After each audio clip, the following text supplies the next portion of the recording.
Okay, those two had no idea what was in front of them, and did well done at that. That was a brief example of what this guy came up with. This guy's name is Ilya Kazan. He won 5 Pulitzers, 5 Academy Awards, and that was the way that he would train his actors. He would give them a very, very small bit of information, and then they would come in and have to embrace the script that they were coming up with for themselves on the fly. Now, that's how he created tension, that's how he created dialogue, that's how he creates humor. Now, I'm here to, I'm sorry, let me show you what their scripts were. A man who you think is obnoxious is coming over, you didn't leave a message for him, all you want is your money. For the man, you're going to visit a woman that you love and tell her that you got your message. No matter what she answers, just insist that you got her message, right? Now, sometimes that's funny when we have 2 different scripts in an acting setting. Other times it's not quite so funny. Like when you're playing off 2 different scripts and you're trying to advise somebody on the other side of the world. I want to show you one other instance of people working off of 2 different scripts. Now, I'm not Lawrence Olivier here. My apologies. I have a bachelor's in political science and a master's in international relations, so I should probably have my head examined for trying to do yet another performance art piece for you. But my intent is not to tell you what to think, but to show you an example of the kind of dialogue that we had to deal with every day in Afghanistan. Now, admittedly, it's a little bit quick. It took us a year to draw out some of this stuff, but you're going to get a very quick insight into some of the things that we had to deal with. Now, I'm not Noam Chomsky either, but I do want to make a quick point about language. The first part of this I'm going to do in Dari, and the thing that I'm hoping you can pick up from that is how fluid and loose this language is. For instance, if I were going to say, Josh is in the toilet, I would say, Josh Toshnalist. I would literally say, Josh toilet is. Whether he's on the toilet, in the toilet, going to the toilet, they just omit prepositions entirely. So, a lot of that is a function of the fact that they're basically second graders. Okay, so a lot is not only lost in translation, but just can't be translated because when you're talking to a second grader, there are just certain things that they don't know or understand or words that aren't in their vernacular. The other point I want to make here about Noam Chomsky is about kind of the inner subjective ideas that we all have. If I tell you donut, an image comes to your mind that looks something like a donut. If I said that to somebody who had no idea what a donut is or had never seen one, then who knows what would come to their mind. So what I'm hoping to show you in this other presentation is just a quick glimpse into what's going on in the American mind and what's going on in the Afghan mind. And I'll explain that in a little bit. But first, let me tell you a little bit about me. So what happens when you combine these 2? Any takers? You get the most Republican person on the planet. That's probably true. Any takers? Seriously? No? Okay. Well, I'm talking about Mitt Romney, the consultant. Oh, do you have a... Yeah, go ahead. I have a question about the screen. Has anyone tried to reduce the light? Turn the light off the screen. Because let's do that. That really degrades the visual. Hard to see. I'm not technically savvy like that. But if there's no one to do it, then don't worry about it. I'll tell you that this is just a couple of question marks and an equal sign. So, so when I say Mitt Romney and Ben Stein, what I'm talking about is Mitt Romney. Other direction. Other direction. Other way. I'm talking about Mitt Romney in his years as perfect. Not quite perfect. A little bit more. A little bit better. Right. A little bit. See if they can. Well, I don't think we had a choice. Oh, it's all the way up. Really? All the way It's up. That's fine. Okay. It's perfect. Well, Make sure you're really good at You're all right. you're more important than the screen, actually. Yeah. Well, for this next part, it might be a little confusing. No worries. Okay, so anyways, I'm talking about Mitt Romney in his days at Bain, and I'm talking about Ben Stein in his role in Ferris Bueller's Day Off. Okay, when you combine a guy who's basically a consultant with a guy who wants to teach an unwilling group of students, you get something that approximates me in Afghanistan. Okay, that's kind of what the job of a mentor is. And that's what you're about to get a little bit of a taste of, is me trying to, or actually Josh, trying to convince an unwilling, uneducated party to do a few things. So, before we begin, I just want to give you a quick overview of what you're going to see. On one side of these slides, you're going to see the American images, the kinds of things that come to an American's head. That's going to be Josh here, when we say things. And then on the other side, you're going to see a few images of what comes into an Afghan's head when he says things. And the thing that I want to draw out is exactly the same thing that I was trying to draw out in the initial presentation, that there are two very different scripts going on here at exactly the same time. And I'm not trying to tell you what to think. These are all quotes that happened during our deployment over 12 months, and it's not an odd situation to have. It was probably more the norm than anything. I also want to caveat this and say that this is by and large the view of the officers, the head of the Army in Afghanistan, as opposed to the regular old privates, the guys who just got pulled in. So, as one additional way to mark who the Afghan is in this conversation, I'm going to put on a little bit of costume, or a little bit of period costume here. And Josh, I'm going to break this. All right. And there you go. My prayer cap. And we're ready to go. So, one more caveat before I start. I have tried to use as many of my own photos as I possibly can, but some of these I had to pull from other places, so they're going to be as representative as they can be. So, without further ado, this is a little presentation called Two Different Worlds.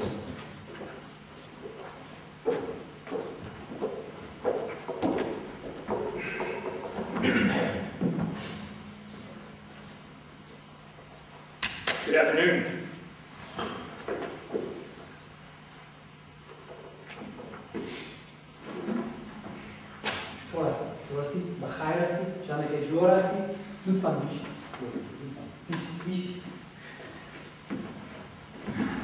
My name is Captain Doug Abdiel.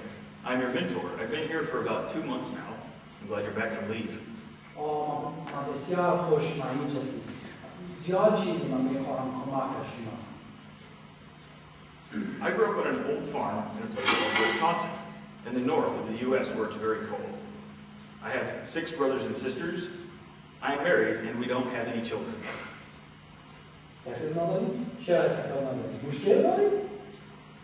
No, things are a bit different in the U.S. Not everyone feels like they need to have children. What about you? ما زان دارم و 3 طفل نام یوسفی موان و یوسف. That's wonderful for you. How old is your oldest?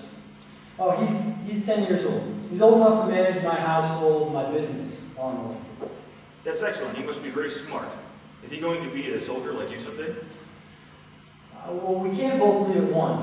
Maybe when I'm finished in the military, yeah, he can start. Do you want him to become an officer like you? Maybe. Things are a little unsettled in Kabul, and one of us needs to be home. I've heard a lot about Kabul. Can you tell me about it?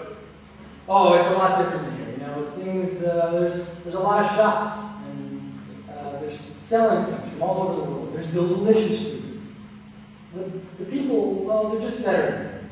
What do you mean? Well, let me tell you a joke. Okay, so, in the Kabul Zoo, we have signs that say, "Don't feed the animals."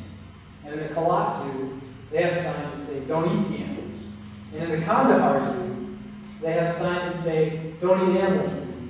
But here, in Helmand, They have signs that say, don't screw the animals. Interesting. So what's the difference? Well, you know, people here, they're just uneducated Pashtuns. They're hopeless. But in Kabul, well, in all the northern places where the Tajiks live, things are beautiful. What type of things do they do differently? Well, just look at their walls, for instance. You know, there's no nawat on the top. You're just so lazy, you know, when the rain comes down, it damages the whole wall. That seems like a small distinction, but I understand. And the Hazaras, you know, like our general, they're Shiites. They let their wives sleep with anyone. So I take it you spent time in Azerbaijan. Are you crazy? Why would I go to an uncivilized, backwards place like that? There aren't even proper roads leading there. Don't you want to meet the other people from other places in the country? I meet them here in the army. They've confirmed what I already know. Tajiks are the best people in the world. Everybody else just hangs off us. We're civilized, educated, and we work. So you hope that by serving here, you can spread the prosperity of Kabul to the rest of the country? But these people are hopeless. I'm here because I have to be. I'm just waiting for my transfer to come through, just like you. Well, I know just when I'm going back, 10 months from now. Why are you here? I enlisted in the Marine Corps as a private after the attacks of September 11th. I think you're one slide ahead. There you go. There's a little counter there in the lower right-hand corner. As a private? Yeah, as a private, isn't it great? We're called Mustangs in the U.S. military. There aren't many of us just like here. Then I went to a military college and got a degree. I then got a commission as an officer just like you. The way you speak, you must have gone to a great military school as well. Oh, yeah. Great school. Many years ago when the Russians were here. You know, I learned a great deal. That's great, because some of your subordinates are having a really tough time. They can't even point out where we are on a map. Yeah, well, yeah, I'll make sure they know. I want also to talk to you a little more about what you had in mind for your soldiers. I've been working with them on a few things, and I wanted to see if this is how you want to continue, since they are your soldiers. Oh, yeah. There's plenty of time for that. You know, there's something important I need to talk to you about. It's about my last mentor. Oh, okay. Well, my last mentor, I didn't like him as much as I liked him. You seem to understand how critical I am to this brigade. Yes, you are very important here. It was hard to get by when you took double your annual allotment of leave all at once. But now that you're here, things will work better. Well, yes. Look, my last mentor, he said some things that made me not want to come. I'm sorry to hear that. Is there something I can do to fix this? Yes. He promised me a container. A container? Yes, and a satellite phone, GPS, minutes for the phone, a bunch of batteries. And, you know, he gave me this camera, but the battery's died. My computer's dead and they need more ink. Oh, okay. So you have requested these through your military supply system, right? Look, the supply system is broken. It never works. Okay, well maybe if you have a copy of your Mod 4, you can track down your Mod 4. Okay. The rest of the stuff can wait. I just need a container and a satellite phone. Really a container. You can see where I live. We are in the middle of the desert. I live in a tent. I work in a tent.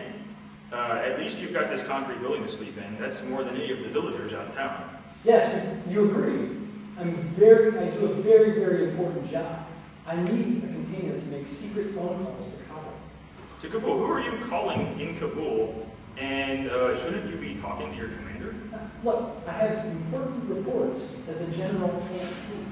Okay, well, we need to talk about what your supply system has available and see what they've requested, but we can talk about this training plan. You don't give me a container, I'm never speaking to you again. What? You heard me. Why do you want all this stuff so bad? Look, I told you I'm a very important man. It's critical for my work. Explain to me how it's critical to your work. Okay, cut the bullshit, all right? I know you're here for our oil. I've played this game before. The Russians were here before, and before that, my father talked about the Americans being here. Your job is to give me this stuff, okay? If you don't want to do your job, then why should I sit here and pretend to do this thing that you call my job? If you don't want to give me this stuff, then I don't want to work. What are you talking about? Why do you really want this stuff? I'm not stupid. I see you come, I see you go. I'm the one who stays. When you leave, I want to make sure I'm in as good a position as I can be to start my own army or sell this stuff and move to Pakistan. That's what you want. No, that's what I know.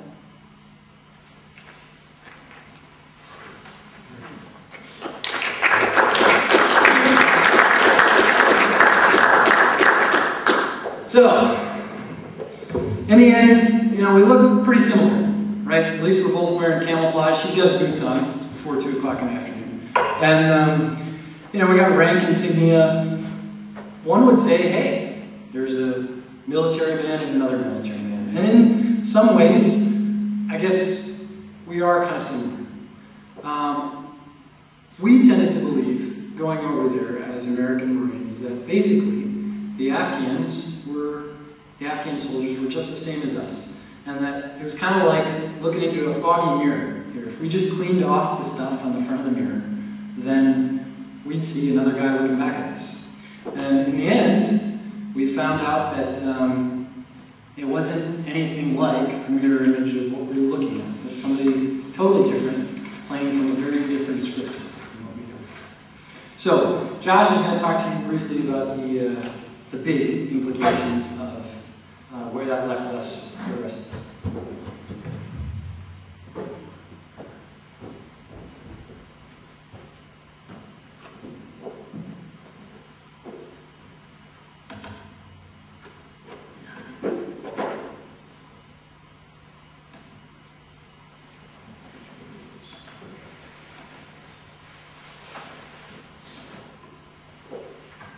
Hey, good evening. My name is Josh McElroy. I served with Doug in Afghanistan. I was the logistics advisor to our embedded training team. I'm going to take you one step higher from the experience that Doug and I just showed about the individual level to the small